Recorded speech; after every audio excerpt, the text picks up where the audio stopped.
Welcome to this week's episode of the Inside Kingston Podcast, where experienced professionals, entrepreneurs, and community leaders based in Kingston upon Thames are invited on to share their story with us. I'm your host, Amir Rochalina. This week's episode of the Inside Kingston Podcast is brought to you by Holland, Harlan Wills, a financial planning and wealth management firm based in Kingston upon Thames. Holland, Harlan Wills specialises in retirement planning for senior professionals and successful business owners. Visit hhw-uk.com to start feeling more relaxed and confident about your financial future. Thank you for joining us for another episode of the Inside Kingston Podcast. I'm joined today by Delphine Koall. Delphine is the founder of DK Coaching, an executive coaching business working with entrepreneurs to connect their personal growth with their business growth. What's unique about Delphine is how she leverages her marketing background, building on 18 years experience in brand development and global marketing strategy, to help her clients untangle their thoughts, flesh out any half-formed ideas, and plot their next steps to achieve their goals. And be sure to listen to the end, where Delphine shares with us some tips on how we can further develop ourselves and continue to grow in our careers. So whether you're interested in knowing more about the world of executive coaching, or would like to know more about what it takes to run a successful independent business, then I hope you enjoy this episode of the Inside Kingston Podcast.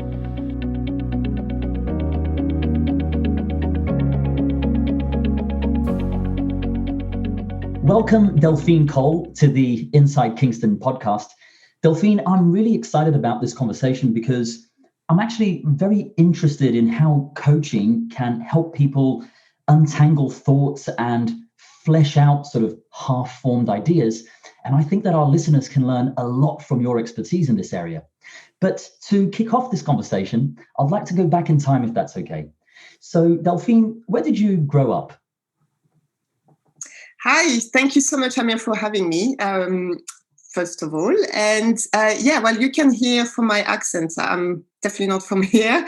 I'm French. I'm originally from Paris. And so I'm born in Paris, raised in Paris, and I studied, I did university at the La Sorbonne in Paris. And then I spent a year as well in south of France to finish my study. Oh, fantastic. Yeah. And I absolutely love Paris. So my bias is that throughout this conversation, I've got in my mind just the 3 or 4 trips that my wife and I have had to Paris. And it's just, we try to go to sort of the 2 or 3 blocks away from the tourist area now, just find the little beautiful restaurants and the gardens that you can just sit down and relax. Just such a lovely town. Very good. It is a nice place, yes. Very cool. Yeah, Delphine, you mentioned that you went to university. What did you study? I actually studied economics, and then I specialized in international trade and then in marketing. Oh, wow. Really cool. Yeah. And can you tell us a little bit about your career journey before setting up your business? Sure.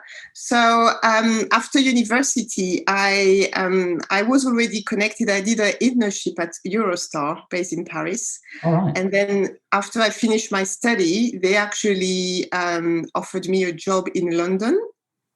So that's how I started, how I started my career. And I started at the time in loyalty. I joined the team in 2002 in the loyalty team. I was a partnership manager for the program. And I actually had quite a long-term relationship with Eurostar because I stayed with them until 2019. Oh, wow. So not that long ago. So yeah, I've been with Eurostar for almost 18 years, and I did all my employed career there, and I did so many different roles, mainly marketing and branding, projects, partnerships, so many different things. And I obviously loved it because I stayed there very long.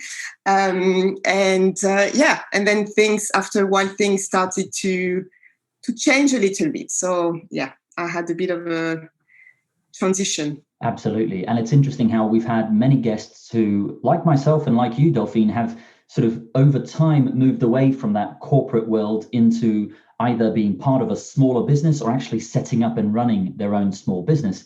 So bringing this conversation to the present, could you tell us a little bit about your business today? Sure. So, I mean, maybe just for the transition, I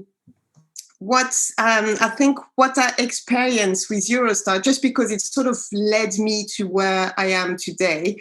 So I, like many people, started a family while I was there. I had a son in 2009, and then I had my daughter in 2011.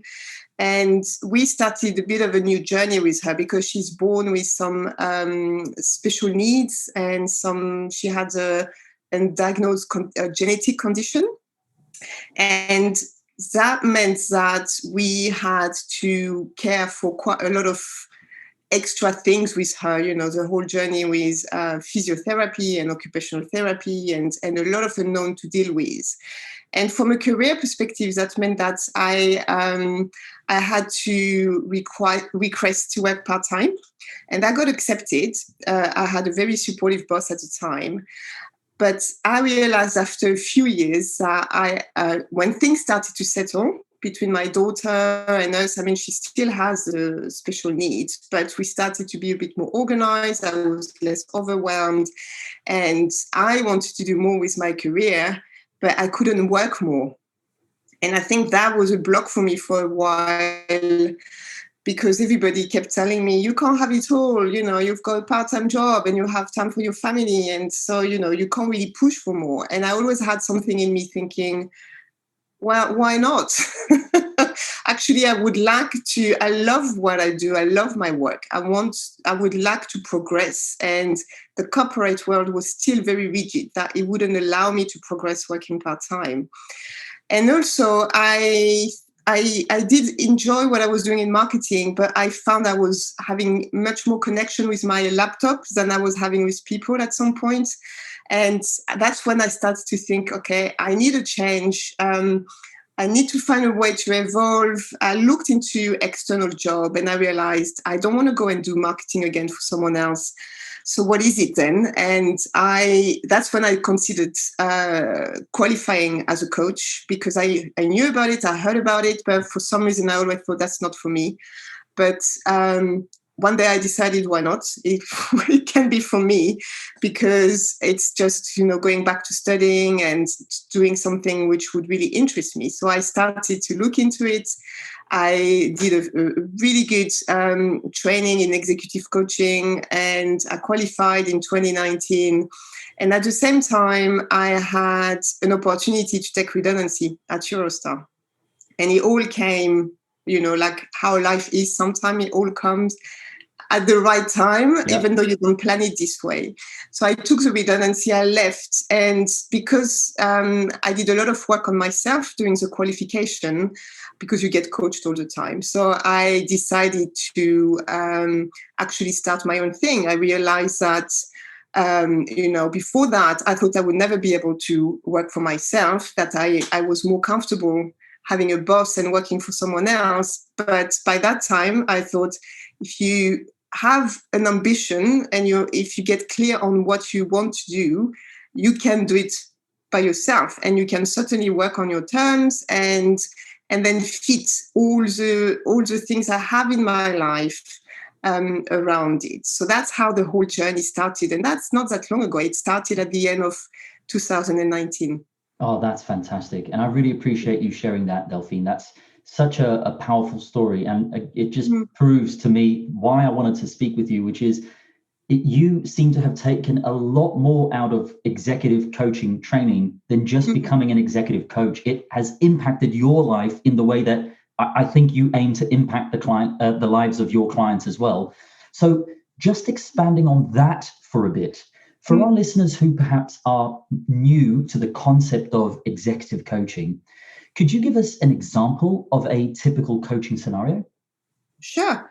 I think what I've realized when I started working, so when I left and I set up my own business, I started to work with entrepreneurs and business founders like you and me. And what I realized is what was very much in demand was also my marketing skills. So the way I position myself is very much like a business coach now. And I combine the skills I have in marketing as well as my coaching skills to deliver services for my clients. And so like a pure coaching, I mean, coaching is still a bit of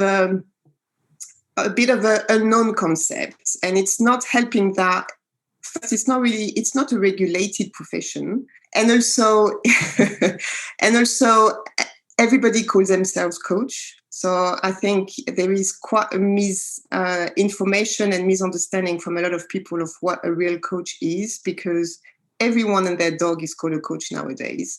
So I think when you do learn to be a coach, you learn to help someone to explore an area of their choice and really help them to get to the heart of the problem that they want to work on, or the challenge, or whatever it is, but really to help them to find their own solution and find their own answers. And it's a very hard topic to talk about, coaching. Until you experience it, I think it's quite hard to understand what it is. But it is proven that it has a really strong benefits. And it's got, I mean, you know, it's like when you talk with your friends or your family, and if you're trying to think about something quite important for you, they would always want to tell you, but you should do this, and maybe you go there, and maybe you should try that, and why are you thinking this way? And I think it can be very frustrating, because we don't really need someone to tell us what to do, but it's human nature to have this tendency to give an advice to someone even when they don't ask for it. And having that space to really think, and having someone who really cares helping you thinking through the process, you really make interesting discovery, actually. And often it creates a shift in terms of perception on a situation. It creates a shift in terms of self-awareness. It's, you know, there's a lot of talk around clarity when coach sort of promotes themselves, because they really have to bring that clarity. And I think we don't feel, I mean, unless you're clear on what you want to do, whether it's, you know, in your life or in a situation, or where to take your business next, unless you have this clarity, it can be very difficult to actually progress.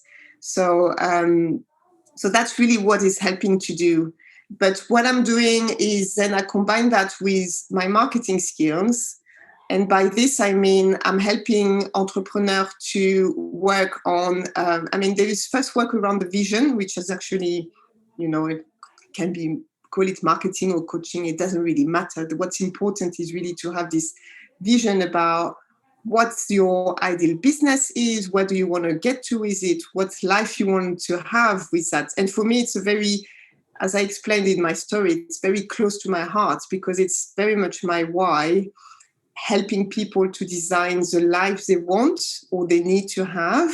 But it's more the lives they want, with, having a business which is really fulfilling them and fitting around their life. So they decide how they fit their business around their life, rather than having the rigidity of a job which require you to be somewhere specific in specific times, and working in a very specific way. Yeah, I think that's brilliant. And I appreciate you sharing that. Your description of what coaching can do for people, I think nails it, Delphine. And in our financial planning practice, we bring many elements of coaching to that conversation about money, because the way you described it is exactly what we aim to achieve. Is what we offer, and what you're describing your offering as, is the ability to have someone listen to you in silence, and let you reflect on the thoughts that are, as we've talked about before, sort of maybe muddling inside your head, versus speaking to a family member or a friend who, because of human nature, is inevitably going to too quickly come up with a solution. And you're absolutely right. It is invaluable to be on the receiving end of that, and just have a chance to speak with someone empathetic and have silence back, so that you can actually think about what you said and about those thoughts. I think that's brilliant. Delphine, for our listeners who perhaps are interested in further developing themselves and to grow in their careers, but maybe aren't ready to engage a coach just yet, do you have any tips that you could share? I think it's a very personal decision.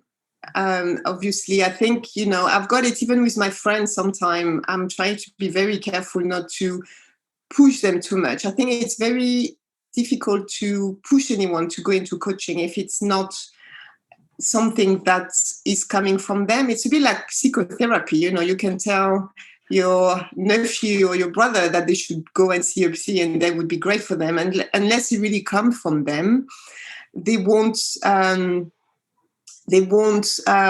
want to do it. They won't get the benefit from it.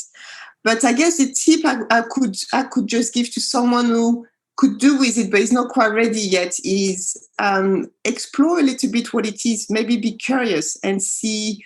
Again, it's very hard to really know what it is until you experience it, which is actually, I find it interesting. It makes coaches, when they promote themselves, it's very difficult because they try to talk about all those things which happen, but at the end of the day, it doesn't really resonate with people. But what they should be doing really is explore, and a lot of coaches offer a free session, a taster session. Just talk to different people, just talk to different coaches, just to have a sense of of how it works, of the different styles, and then whether it's actually what you need right now and if it's for you. But that's a good way, because coaches would, you may be worried that they're going to try and force you into a package or something. No, they're just they're just there to really help their clients, and then you always decide whether you want to work with someone or not. But you can certainly have a chat and try things this way. That's fantastic. Delphine, let me switch gears on you for a minute. I wanted to have a chat with you about using social media platforms to promote your business and generate awareness of your business. And I think both of us, we connected through LinkedIn, for example. Yeah. So could you tell us a bit about how you use social media to connect with your existing customers and with potential new customers? Sure. It's absolutely. And I think it's something as well I do a lot with my clients, actually. I personally, I'm only doing LinkedIn.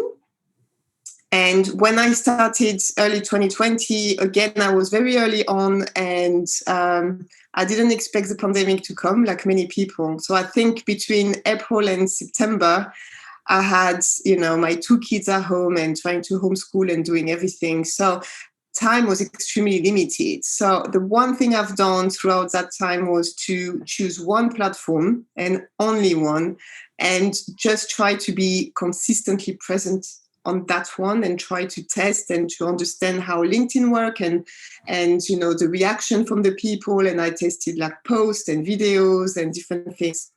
So that's the only thing I've done. I haven't done anything else, any Facebook, any Instagram. And that's actually an advice I give a lot when I do marketing mentoring with my clients. And there is this underlying assumption from many people that, oh my God, I should be everywhere. I should be on here and I should be on there, and I need a newsletter and now there's Clubhouse, and it's very overwhelming. And, we just, when you start out, or even when you're a solopreneur for a few years, you are by yourself, and there's no need to try and be everywhere. I think once you get to a stage of steadiness and then you decide to scale and grow, and then you can recruit a team or you can have some help, then yes, you can have a strategy to be spread across multiple platforms. But I think, the best thing you could do for you and your business is to choose one or two and do them really, really well. And also repurpose a lot of the content that you do. You don't need to reinvent the wheel every time, if you are on one platform or on another. So I think there's a lot of very efficient way to be present on the different platforms. Absolutely. And in this digital world, networking has moved online, and the likes of LinkedIn, for example, are no doubt great platforms to, as you mentioned, to consistently show up on because there's a lot of eyeballs that are looking at that platform. Delphine, you mentioned COVID there in our last section. How has that affected your business, and what have you been able to do to continue operating and servicing your customers? Sure. Well, I think because I was quite new, it's not like I was, I didn't have. I was very busy building the business at the time, and I had a few clients already. So I think, as I said, the biggest impact has been time, and that's been a huge frustration because it just felt like I had all those ideas. But I just felt I had this image coming to me one day where I just felt being in front of this very open, inviting path in front of me that I just wanted to run, but I couldn't run. I had to really walk very slowly, and I was frustrated to the point of dreaming about it, actually. And I think what I've done is, and that's something, again, I advise a lot to my clients when they get overwhelmed, is I just stripped everything down to doing one thing. And that one thing was LinkedIn. I've just done LinkedIn, serving my clients and nothing else, because I just couldn't. And I knew the frustration was not serving me. So I was posting, not every day. Some experts said you need to be there every day, all the time. I was not. I was 2-3 times a week, but every day I was engaging with different people, inviting new people. So I think the one thing consistently I've done was building my presence on LinkedIn. And then I would say the other thing I would say to listeners who are having their own business is it does take time to see results. Anything I think you do in business takes time, and people get quite worried, at least at the beginning, to expose themselves and to post and to do videos. And I think if they don't have an immediate reaction, or after a few posts that nothing is coming, there may be some frustration. And I would say it really takes time. It took me 6 months for regular posting, and then I started to have some leads coming to me, and most of them turned into clients because they saw my content, they liked it, they never engaged, never. So I didn't know them, I didn't know they were watching me, but they were watching. And one day they were ready, and they contacted me and were ready to have either like a one-off session or a longer program. So really be persistent with it, because social media, we like to think it's instinct, quick, but people watch, and it does take a few months before you can start to see the results, sometimes more. Yeah, 100%. I completely agree with that. Small steps compound. That's true. And you just need to keep putting one foot in front of the other. Even if a lot of us are feeling like you just described there's this big open pathway, and all we can do is small little baby steps. Even those small little baby steps compound. So I appreciate you sharing that, Delphine. Earlier in our conversation, you started to cover how your coaching framework helps your clients sort of develop their thoughts and start materializing those next steps for them to achieve their goals. For the benefit of our listeners, could you expand on that a bit and just tell us what a coaching program with you would feel and look like? Sure. I think, I did mention, I've got 3 areas where I help my clients. And the people I really help with, at the moment, my focus is on a solopreneur who started their business a couple of years ago and are making some ground, are getting some momentum, but they're not quite where they want to be yet. They really believe in it, but they still find it a bit tricky and challenging and long, and there's things on the way, and they find it difficult to get to that place where their salary is replaced. They used to earn a salary at the corporate. They have this steady income coming in, and they have this reassurance that that's it. Now I've got a business, and it's bringing me enough security that I know I will continue to have the impact I want. So that's very much the niche I work with. And the areas we look at together are vision and values.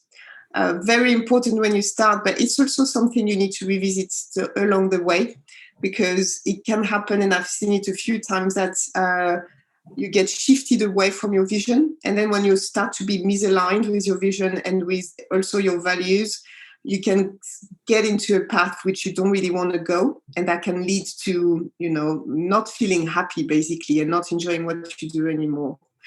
There is an aspect around defining your offer.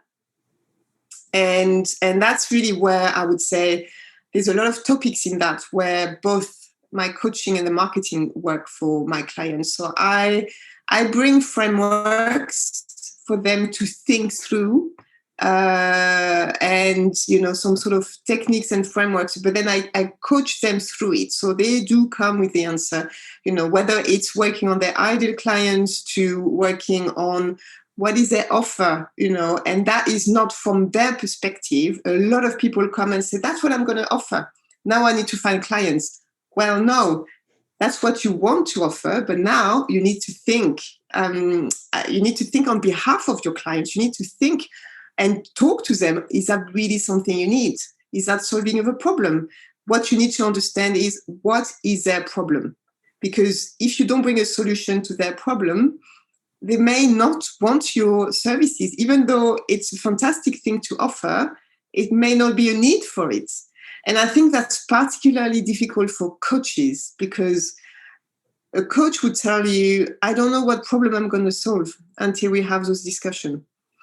And I think that's where there's a lot of work to be done for coaches to actually really understand who is it I want to help and what is the general problems that they're having or they think they're having. You may uncover something different on the way, but if you go too general with, I'm a coach and I can work on your mindset and, get more confident, it's a lot of air, which doesn't really resonate with a lot of people. And then the third area after defining your offer is really more around the marketing. And, it's things like I mentioned already with LinkedIn. It's, where your ideal audience is, what's your offer. Now you need to communicate that offer to them. And for solopreneur, it's a lot of personal branding. So it's you getting out there, it's your image, it's your tone of voice, it's your story.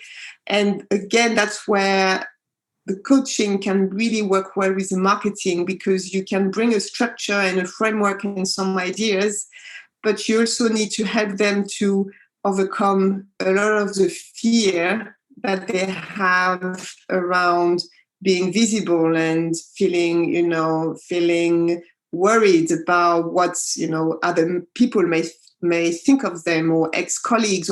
There's so much going on in the head when you start to promote yourself. Fear of rejection and all of that. So I think that whole marketing piece there's a lot of things we can work together on, whether it's overcoming their own barriers or having a good strategy which works for them and which is effective. Yeah, that's fantastic. And it's interesting how when listening to that, those stages, they just link to each other in a way that will no doubt create action, right? Because you want to get this stuff out there in the world, especially once you've systematically gone through it that way. That's fantastic. Yeah. Delphine, what are some of the key business lessons that you've learned throughout your life? The first one is probably when I decided to take the leap, is something I thought before was impossible or not for me, that was totally in my head. So, nothing is impossible. Of course, you have to be realistic, but most of the constraints we have, they happen in our head. They're not real. So I think that's been definitely something which totally changed my own mindset. And the other, I would say the other lesson with at least having your own business, it's definitely a journey, and it can be there can be a lot of ups and downs in that journey, and I think it's very important to remember to enjoy the ride. Of course, it depends on your circumstances. Some people need to make money very quickly. But when you get into entrepreneurship, usually it's a reality. You're not going to make money very quickly. It's a long-term process. It's a lifestyle investment for me. it can take a couple of years, and then it can work or not. But if you do the right thing, if you have the right steps, if you get the right support, you will make it work. But it's not going to work in 6 months. And I think that's what scares a lot of people, is to get into something which has a certain level of risk. But then the lifestyle change you make in the long term, I found it absolutely amazing. So that's definitely been a lesson. And also, don't go alone. I think, I'm building a team around me of peers who have different point of view, and also I can have a laugh with, because, I don't have that anymore. I used to have a brilliant team at Eurostar, and it's very important to make sure we don't isolate and we keep perspective, because otherwise, when you have a low, you can feel very lonely. And when you have a high, you want to celebrate as well. Fantastic. So, I definitely second that. When you look back at your career journey to date, what are you most proud of? I'll have to say I think the courage I had to really do a drastic change. I think so.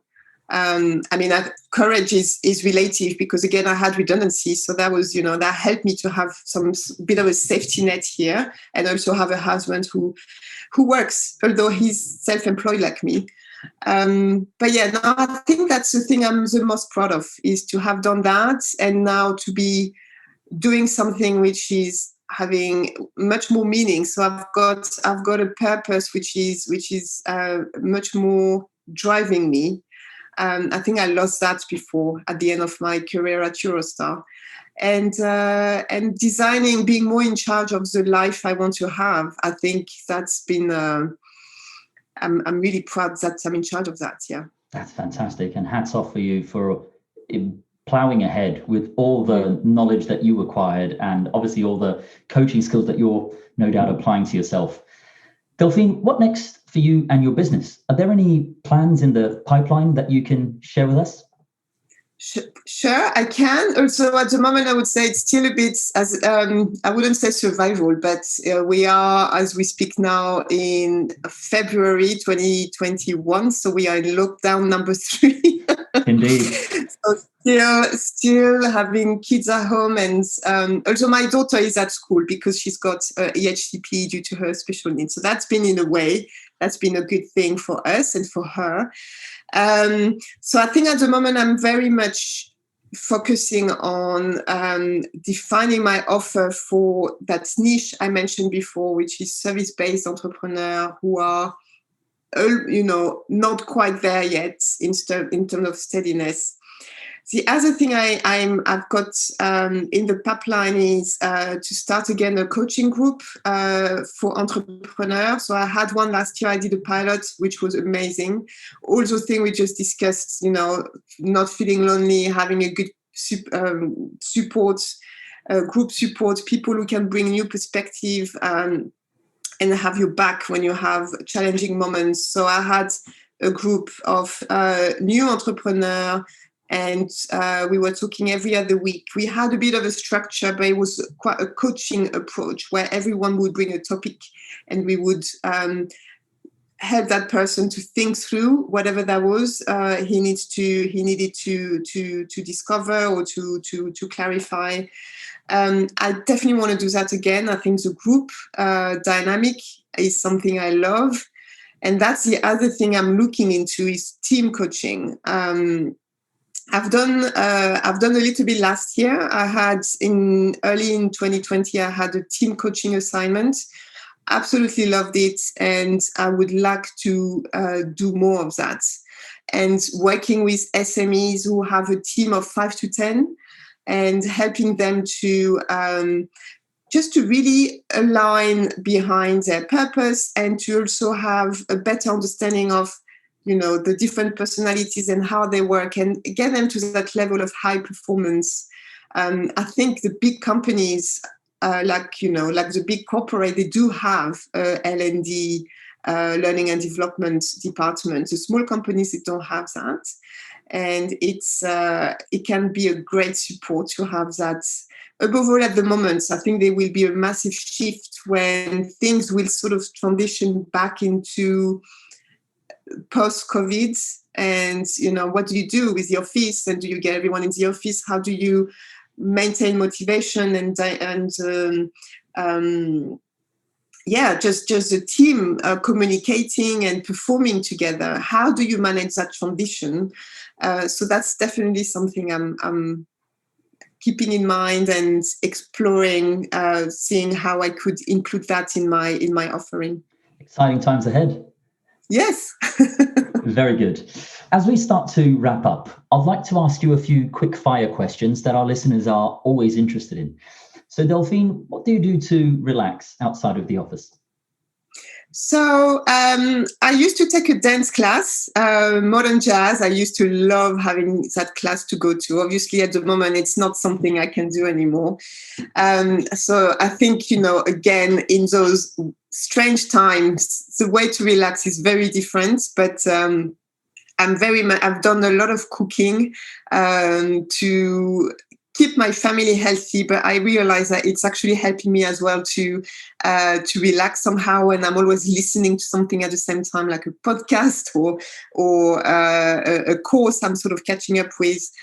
And yoga, walking, a lot of walking at the moment. Yeah. I think a lot of us have found so much solace in walking and just being with our own thoughts for a while. I love that. I absolutely do. Are there any books that you've recently read that you'd recommend to our listeners? Yes, I've got if I'm honest, I'm not reading as much as I would like at the moment. I think by the end of the day, I'm more like crashing in front of a Netflix episode, which is something I took on not long ago. But there's a book I read last year which really stayed with me, and it's called The Choice from Edith Eger. And it's a story. It starts with quite a dark story. It's a story of two Polish sisters who are Jewish and are sent to Auschwitz, and they actually survive the experience.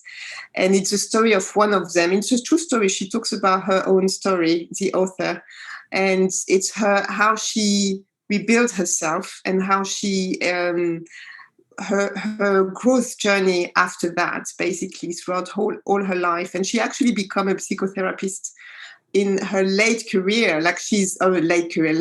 She's in her 50s when she does it. And then she actually learned to heal other people who've been through a big trauma.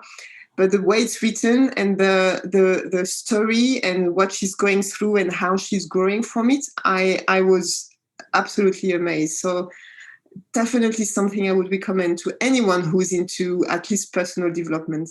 Wow, that sounds like a really interesting story. I'll definitely check that out.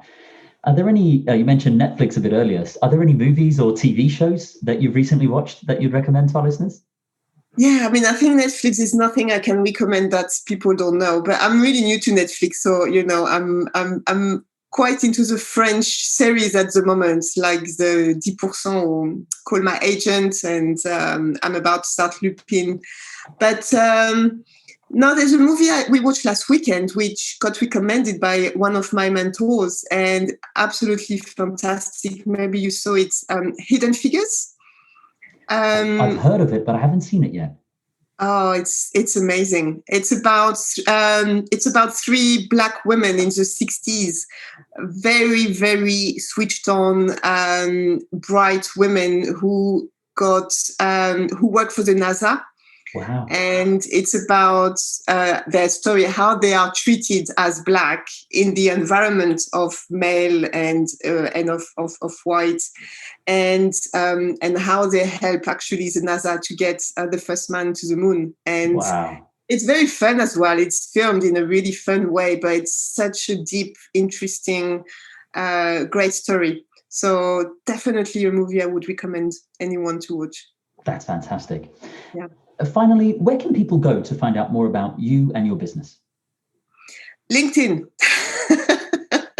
I don't have a website. I will have one at some point, but I don't want to spend time working on a website at the moment. I need a bit more time as well to really position myself, and I don't want to spend the little time I have on working on one. So I've got my profile is totally updated on LinkedIn. It's the best way to connect with me, to start a conversation, just to follow me and see my content. I'm trying to bring a lot of, food for thought and valuable content to my audience. But that is the one place to find me. Brilliant. And for the benefit of our listeners, I'll make sure that I link to your profile on the show notes. Delphine, thank you for joining us here on the Inside Kingston podcast. It's been a pleasure getting to know your story. Thank you. It was a pleasure. Thanks a lot. That wraps up another episode of the Inside Kingston podcast.